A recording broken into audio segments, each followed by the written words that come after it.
Marias mula Mahayhay, Laguna na sina Lola Intang, Nori at Nila, ang friendship nalagpasan ang ikalawang digmaang pandaigdig. Sinubok na ng pandemya at nasaksihan ang pagpapalit ng 15 lang naman na mga presidente ng Pilipinas. Magbi-BFF sila o best friends forever since 1930s o bumibilang na ngayon ng halos 85 taon.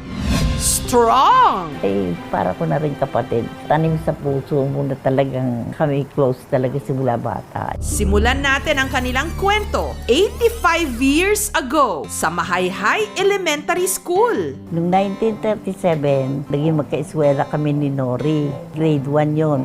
Tapos tuloy-tuloy yun, grade 2, naka-eskwela namin si Intang. Lagi kami magkatabi sa upuan. Very close kami. Kami tatlo ang laging magkakasama. Pagkakain kami ng buko, hilig namin ay mag-picnic.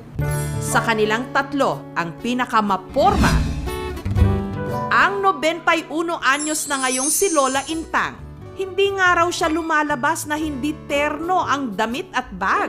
Expert din sa pagsasayaw ng cha-cha at tango. Lumalaban niya ng mga contest yan.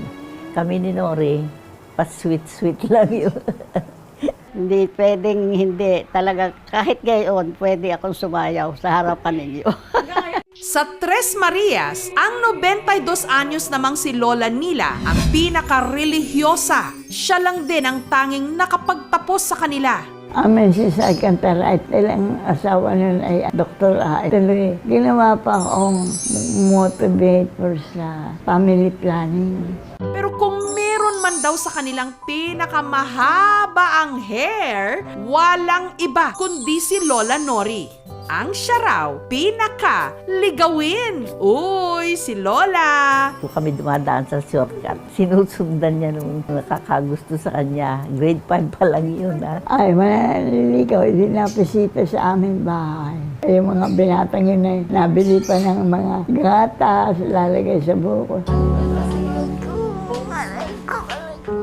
Pero ngayong 92 anyos na si Lola Nori, hirap na siyang maglakad. Hindi na niya kayang step yung paa niya. Sabi niya, masaya pa naman ako kasi naandyan kayo. Noong nga birthday ni Nori, yun ang huli naming pagkakasama-sama. Huwag kang malungkot. Alam mo, lagi tayo matatanda na maging masaya. Lalo na kung kayo ay napalito. Lalo kung masaya. Nila. Nila, kumusta ka na?